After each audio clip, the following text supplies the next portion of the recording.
Dada, men sizga mashinada o'tirib turing dedim. Nimaga tushdingiz?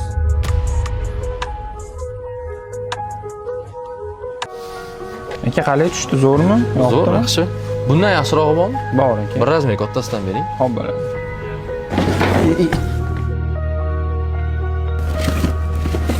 Menga qarang, men sizga mashinaga chiqib turing dedim. Bolam, qara ko'ylaklarim ham eskirib ketdi.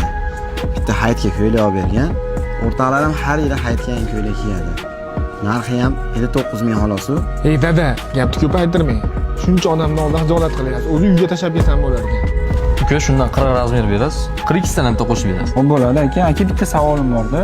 Har doim o'zingizga ham narsa olasiz. Undan ham yaxshiroqmi bir razmer kattasini olasiz aka, nimaga? Uka, bu narsalar meni otamga. Siz o'zingiz kiyinib emas, otangizni kiyintirib olib o'tasiz. O'zingiz zo'r kiyinib, otangiz eski tuski sochli yursa, bir tiyinsiz. Bundan ko'ra o'lganingiz yaxshi. Ota oddiy odam emas. Ota kim? Al-ab kal-Ka'ba.